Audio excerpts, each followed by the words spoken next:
motos pra ver!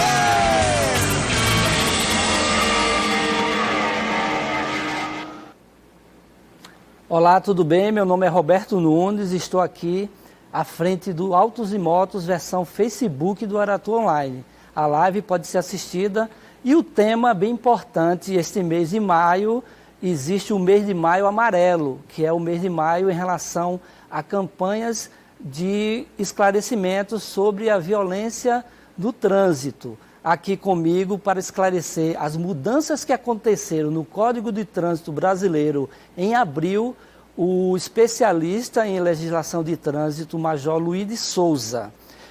Inicialmente, eu queria conversar com o Major em relação à participação do cidadão, o cidadão que dirige carro diariamente em cidades como Salvador. Educar é essencial no trânsito, mas punir também é uma maneira de educar? Roberto, infelizmente punir também educar. Vigiar e punir, Foucault já nos dizia isso. O ser humano precisa de uma fiscalização mais intensa, na qual ele seja vigiado e se ele for infrator, ele tem que ser punido. E dessa forma ele vai estar sendo educado. Bem, entidades como a Anfávia e também educadores no Brasil inteiro estão unidos para o Maio Amarelo. Confira aí este vídeo da campanha da Anfávia, que é a Associação de Fabricantes de Automóveis no Brasil. De que o trânsito é feito? Se você olhar mais de perto, vai ver que ele é feito de pessoas.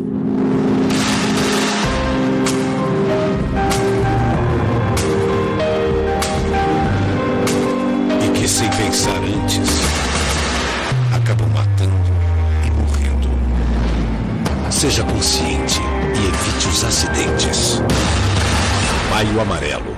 Nós somos o trânsito. Bem, isso é uma campanha extremamente importante, onde entidades como a Anfávia e educadores, como eu coloquei, terminam passando informações e alusão aos cuidados com a segurança no trânsito. Em abril, o presidente Michel Temer sancionou algumas alterações no Código de Trânsito Brasileiro e eu quero colocar aí na tela, por favor, Eduardo, uma relação de situações onde houve alteração e não houve. Muitas pessoas acreditam e ficam na imaginação e têm condutas achando que as mudanças do código são só em cima da lei da alcoolemia. Isso não é verdade, não é, Major? O que realmente mudou nessa situação aí de abril para cá? A Lei 13.546, ela entrou em vigor no dia 19 de abril e ela teve como marco justamente o agravamento das penas para as pessoas que se envolvem em acidentes com vítimas e é comprovado que essas pessoas estavam sob a influência de álcool. O Brasil inteiro discutiu essa questão e, infelizmente, de uma maneira equivocada, porque nada mudou na lei seca, porque a lei ela não muda o artigo 306, ela muda o artigo 302 e o 303 do Código de Trânsito Brasileiro. Desta forma, os procedimentos de alcoolemia continuam o mesmo, a fiscalização de alcoolemia continua o mesmo. Aquele cidadão que é constatado que ele está sob a influência de álcool e está dirigindo, ele está sujeito às mesmas punições. Porém, aquele que se envolve em acidente com vítima e é comprovado que ele estava sob a influência de álcool, esse sim, mudou muito e agravou as penas. Tem muita confusão aí em relação ao que realmente alterou na lei, né? Situações como fazer racha, as tais corridas em plenas vias do dia a dia, as vias da cidade, né? Isso ganhou um tratamento diferente também agora no Brasil, né? Sim, ganhou e a lei anterior, ela previa assim, praticar a corrida por espírito de emulação. Foi retirado esse termo emulação, que ele quer dizer justamente quando a pessoa quer ser melhor do que o outro, quer vencer o outro. Não precisa mais, basta disputar a corrida. Já se constitui crime e a pessoa pode ter uma pena que pode chegar até 5 anos. Certo. São 3 artigos do Código onde esses artigos foram realmente alterados e mudados em benefício da comunidade e da sociedade, né? O artigo 302 coloca que praticar homicídio culposo na direção do veículo automotor tem penas mais rígidas. Quais são elas?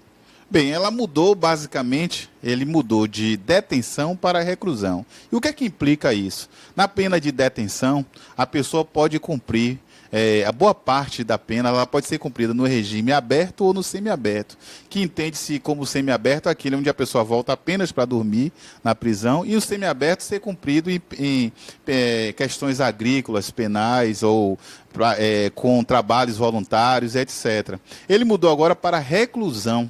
Isso quer dizer que 1/3 da pena, obrigatoriamente, a pessoa vai cumprir atrás das grades, realmente recluso, preso, fazendo com que, dos 5 anos, que é a pena máxima, mais ou menos em 1 ano e meio, essa pessoa ainda vai estar realmente presa, efetivamente presa. O artigo 303 coloca que praticar lesão corporal culposa na direção de veículo automotor também tem pena de detenção de 6 meses.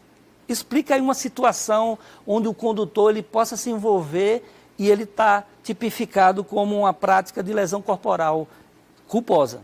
Homicídio é quando o resultado é a morte. E a lesão corporal é quando a integridade física da pessoa é lesionada. E um simples arranhão, que é uma lesão corporal de natureza leve, a uma lesão gravíssima, que pode ser a perda de um membro, certo? Que leve à incapacidade da pessoa, laboral da pessoa.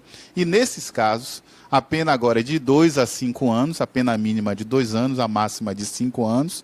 E também a pessoa vai estar no regime recluso, ou seja, preso atrás das grades.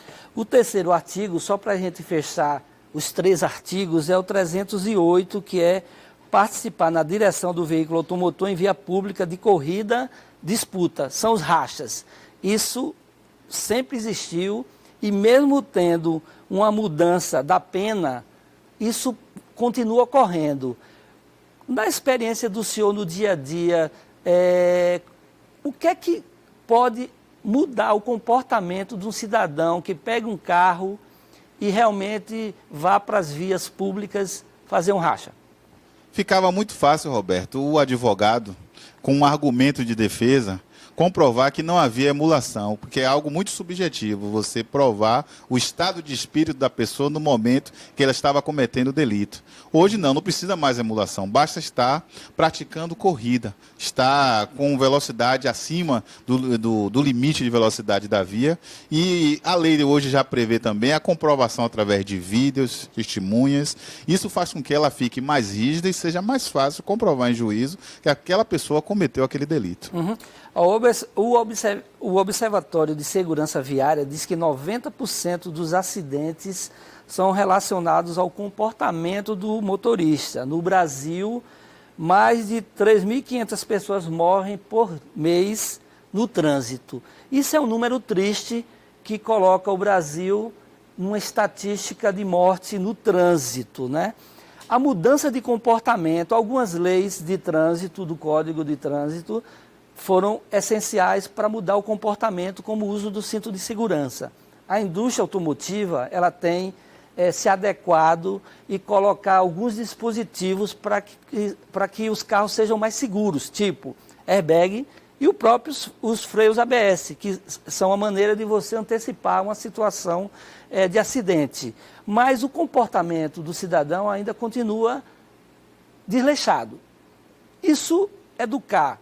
Quais são os meios que o governo ou as entidades de trânsito podem usar para que esse cidadão ele se torne um motorista qualificado e cuidadoso com a segurança? Esse cenário do trânsito, esse cenário de guerra, ele é antigo, certo? Quando o Código foi criado em 1997, ele já vinha com essa proposta de criar uma lei que fosse mais severa, e o Código investe principalmente na formação do condutor, fazendo do condutor o principal responsável pela segurança no trânsito, porque ele recebe formação e um condutor bem educado, consequentemente nós vamos ter um trânsito mais seguro. Mas educar com campanhas, trazer para a sala de aula, infelizmente, ainda é insuficiente. As pessoas precisam ser fiscalizadas, punidas, e isso que vem acontecendo. E o incremento da fiscalização eletrônica tem contribuído muito para isso, porque o olho eletrônico ele é implacável, o computador ele é implacável, ele é imparcial, ele cumpre a lei nos detalhes e faz com que hoje as pessoas são mais vigiadas e com isso se tornam mais educadas. Não veio pelo amor, mas está conseguindo pela dor. Certo. Autos e Motos TV é uma parceria com Aratu Online. Temos um site autosimotos.com e esse programa você pode assistir hoje à noite na TV Aratu na madrugada. Eu quero mostrar agora o balanço de vendas que foi anunciado pela Fenabrave após o feriado do 1º de maio, que coloca aí, mais uma vez, o Chevrolet Onix sendo líder no mês de abril em vendas, seguido pelo Hyundai HB20, Ford Ka, feito aqui em Camaçari, Chevrolet Prisma e também o Renault Kwid, que é o grande destaque aí nesse ranking dos 10 carros mais vendidos no Brasil. Na sequência aí tem Volkswagen Polo, Renault Sandero, o Corolla da Toyota, o velho Gol, que já foi líder durante 27 anos no Brasil, e por fim o Fiat Argo, que é o rival direto do Polo. Agora você vai ver aí também, a Toyota anunciou essa semana também o começo do 3º turno nas suas fábricas em São Paulo, para produzir esse aí, Yaris aí. O Yaris chega agora a partir de junho e vai competir com o Polo e com o Argo, que são os carros que estão bem colocados aí no ranking de vendas de abril.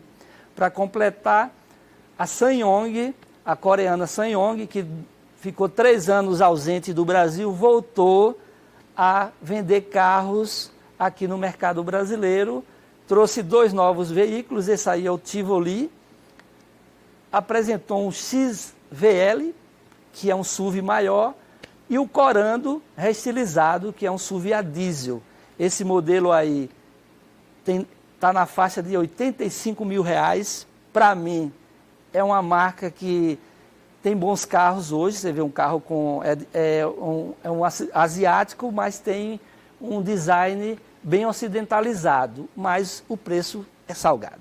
Tanto desse aí do Tivoli, quanto do XVL, que é na faixa de 100 mil, e o Corando, com motor diesel 2.2 e 178 cavalos, transmissão automática de 6 velocidades, custa R$130 mil, para brigar com o Jeep Renegade. Voltando aqui ao nosso tema, eu quero conversar um pouco com o Major Luíde sobre as mudanças que a cidade de Salvador tem tido em relação ao trânsito, né?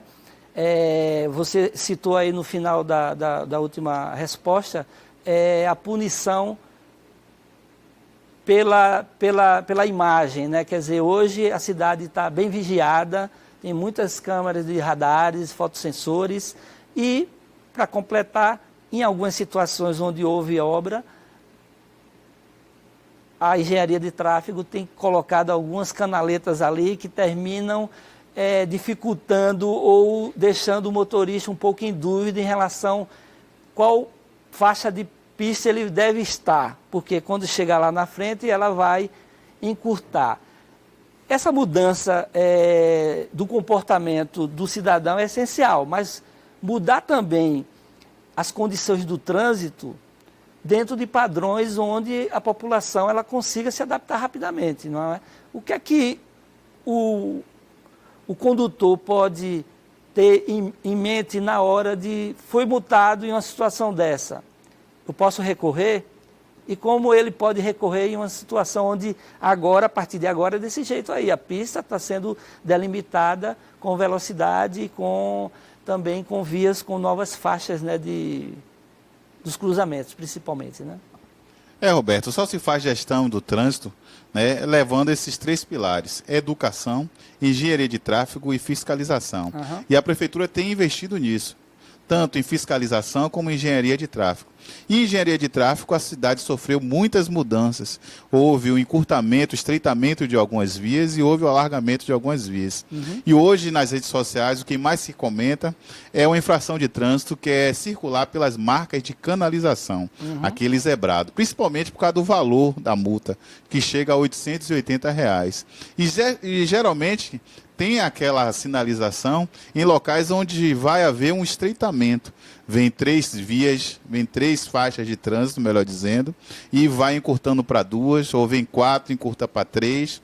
E o cidadão, para não colidir com o veículo do lado, ele termina passando por cima da marca de canalização e é multado em R$ 880. Mas, João Luiz, numa situação como essa, onde a via ela foi dimensionada para, 4 faixas, e por conta de uma situação de mudança de trânsito, essa via ela se encurtou para 3 faixas.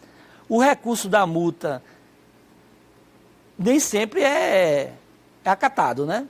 Como é que o cidadão ele pode se beneficiar em uma situação dessa, pedindo um recurso dessa multa aí? O que ele pode fazer? Alegando o que preceitua o artigo 280 do Código de Trânsito Brasileiro, que diz que a multa ela pode ser considerada insubsistente e deve ser arquivada, por exemplo, se a sinalização ela for insuficiente ou se ela for precária. E geralmente acontece isso. A sinalização ela está apagada, ela está em local de difícil visualização. Ele vai lá, tira uma foto, anexa a defesa dele e ele alega o artigo do Código que diz que se a sinalização for insuficiente, a multa tem que ser insubsistente e deve ser arquivada. Certo. Na semana passada, eu estive na Chapada Diamantina, em Morro do Chapéu e na região de Lençóis para a expedição Nissan. Vamos conferir a nossa matéria aí. Nissan Frontier e Chapada Diamantina. A união está na 4ª etapa da expedição Nissan. Você vai conferir a avaliação da picape Frontier aqui na região da Chapada Diamantina. A expedição Nissan à procura do início do Brasil começou justamente no dia 22 de abril, data do descobrimento do nosso país. A etapa baiana é a 4ª, já houve em Minas Gerais, Piauí e Mato Grosso. Todas as etapas com o test drive da picape Frontier e nas trilhas das pinturas rupestres espalhadas pelo Brasil afora. Os sítios arqueológicos em Morro do Chapéu e Lençóis, na Chapada Diamantina, são os mais importantes da Bahia. Exatamente unir, né? É tanto produto com história. Então nós acreditamos que era possível fazer uma expedição temática. Não só ir de um lugar bonito a outro lugar bonito, e o Brasil está cheio de lugares bonitos, que merecem ser visitados também, mas também agregar a uma experiência de produto momentos de revelar a história do Brasil, indo a lugares que pouca gente tem acesso, pouca gente consegue chegar, e para isso também precisa de um veículo que consiga trafegar em diferentes tipos de terreno e consiga chegar, levar os expedicionários, né, até os sítios de arte rupestre, no caso. Mas a ordem é testar a capacidade da 12ª geração da picape Frontier, que a Nissan traz do México para o Brasil. Como toda viagem, sempre a adrenalina sobe. Como todo test drive de uma picape, muitos solos irregulares, pedras pontiagudas, pouca lama e muita poeira. O segmento das picapes médias é dos mais concorridos no país. A briga pela liderança sempre esteve entre a Toyota Hilux e a Chevrolet S10. Mas há as opções da Ford Ranger, Mitsubishi L200 e Volkswagen Amarok. A Nissan Frontier está à altura de todas. A 12ª geração da Nissan Frontier é ofertada nas versões SE e LE. Seu motor 2.3 diesel tem duplo turbo e gera 190 cavalos e 45,9 kg de torque a 2.500 giros. A transmissão é automática de 7 velocidades e a tração 4x4 com seletor de mudanças no painel. A picape tem ainda o bloqueio eletrônico do diferencial, controle inteligente de descidas, sistemas de controle de tração e de estabilidade, e há também o sistema inteligente de partidas em rampa.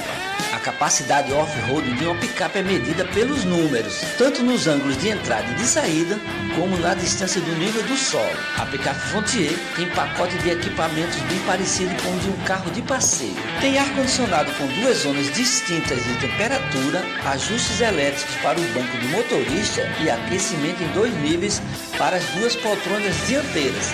Há também a abertura das portas e partida do motor com chave presencial. A picape tem sensor de estacionamento traseiro com câmera de ré. Sua central multimídia tem tela colorida de 6,2 polegadas. Há também navegador GPS e rádio player. É possível usar entradas auxiliares e conexão à internet por Wi-Fi pela plataforma Android Auto. Tudo isso serviu para botar a picape na trilha e conhecer os sítios arqueológicos da Bahia. A Nissan oferece ainda uma Frontier ainda mais equipada. Tem faróis com assinatura em LEDs, retrovisores com rebatimento elétrico e sensor de estacionamento traseiro.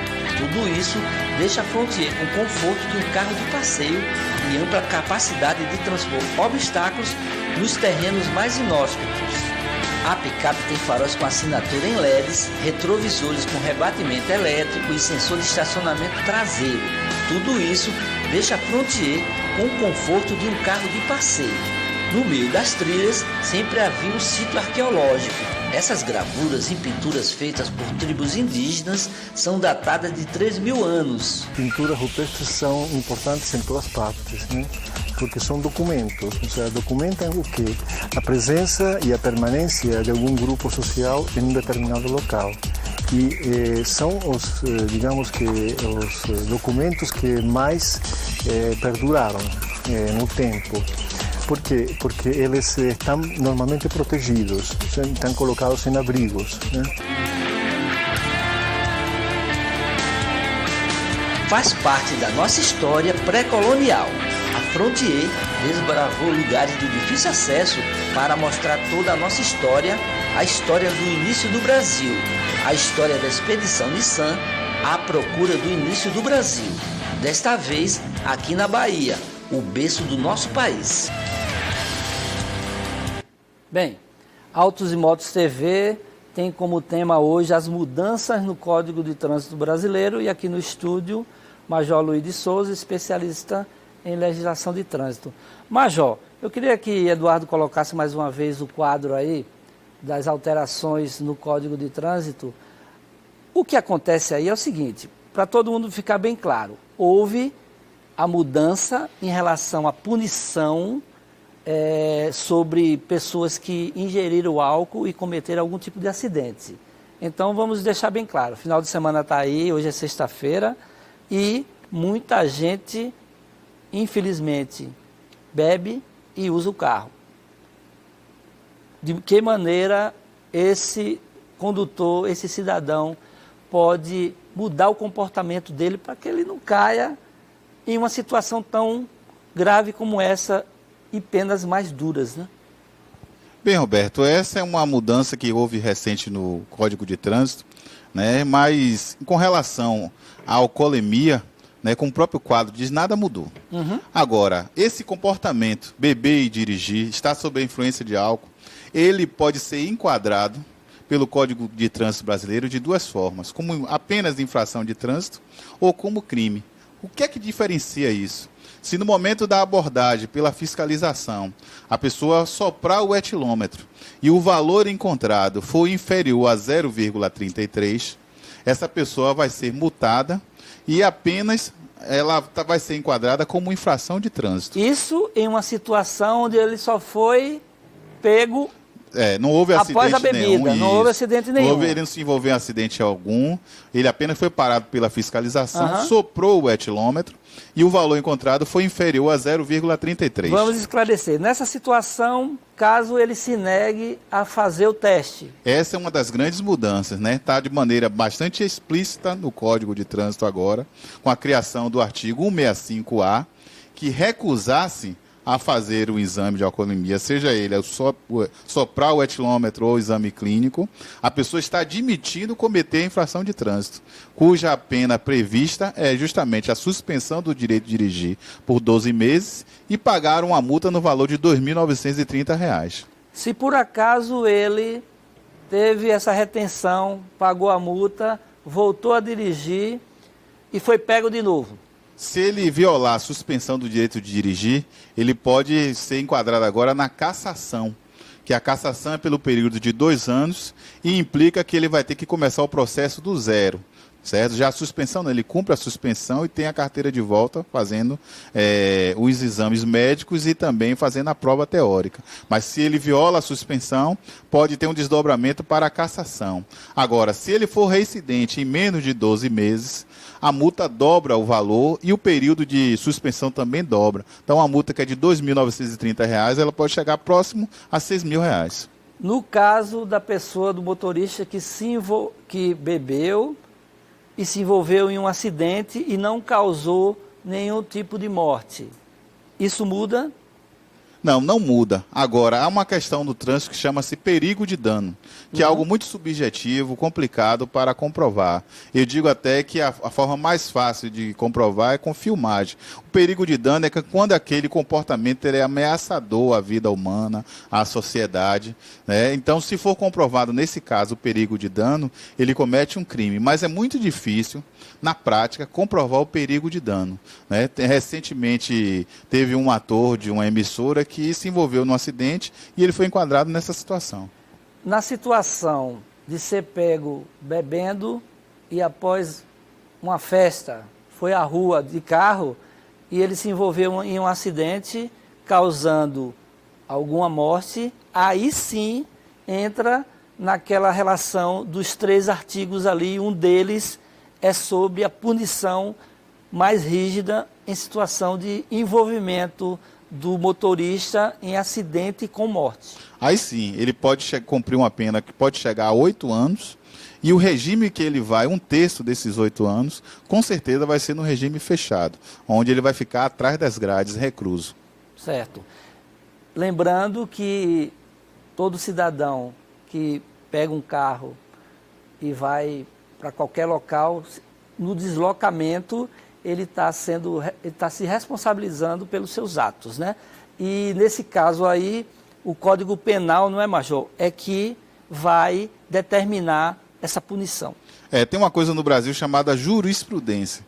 O que é jurisprudência? É uma decisão anterior que serve como referência para a tomada de decisões em casos que sejam semelhantes. Já existe no Brasil uma jurisprudência que a pessoa que se envolve em acidente de trânsito, mata ou lesiona, está sob a influência de álcool, o crime deixa de ser de natureza culposa para ser de natureza dolosa. É considerado um dolo eventual. Qual a diferença? Um homicídio, por exemplo, de dolo eventual pode chegar a uma pena de 20 anos. E nesse caso a pessoa é julgada também pelo tribunal do júri, né? Que é algo muito mais complicado, porque o júri é facilmente influenciado pelas decisões, pelo o que o promotor for falar em juízo, ou pela própria sociedade, pelo que ele já vai com uma ideia pré-concebida. Certo. Ao longo deste mês, esse botão aí amarelo aí que o Major está usando serve para indicar que é o Maio Amarelo, o Maio da Segurança no Trânsito. A gente está começando esse mês, o primeiro programa de maio, alertando ao motorista, ao cidadão, que ao pegar um veículo, automotor, o automóvel em deslocamento, ele saiba que ele tem que ter cuidados e preservar a segurança dele, dos pedestres e também de quem ele está transportando. Só uma última pergunta, a relação do veículo automotor com o pedestre. A gente estava conversando porque muitas vezes o pedestre também ele pode se envolver num acidente e ele causando, né? As pessoas têm uma ideia equivocada de que a preferência do pedestre é absoluta.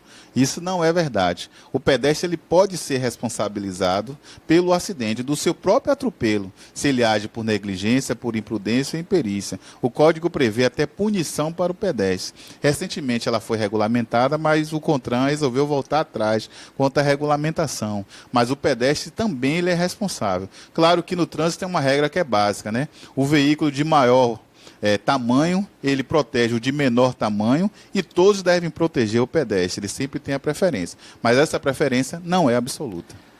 Com essas mudanças e também até por conta da campanha do Maio Amarelo, qual é a mensagem que o senhor passa aí para quem está do outro lado aí e tem carro ou é pedestre e está dentro do mundo onde o veículo é extremamente importante do deslocamento, tanto nas cidades quanto em rodovias? O Maio Amarelo é um movimento internacional cujo objetivo é chamar a atenção de toda a sociedade e mobilizar para a quantidade de vítimas que o trânsito faz em todo o mundo. Infelizmente, o Brasil ocupa a 4ª colocação, são quase 50 mil mortes por ano, e é um cenário de guerra na qual todos nós somos responsáveis. Então, dirigir com prudência, respeitar as leis de trânsito e educação é o viés que pode transformar esse cenário de guerra.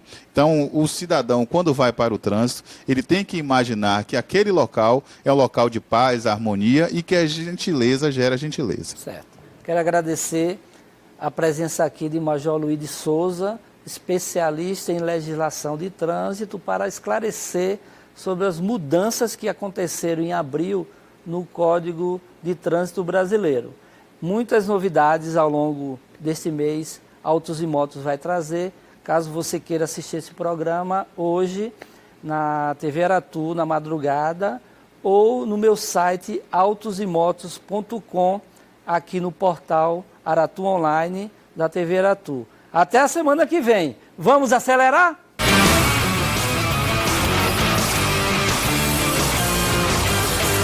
Autos e Motos TV!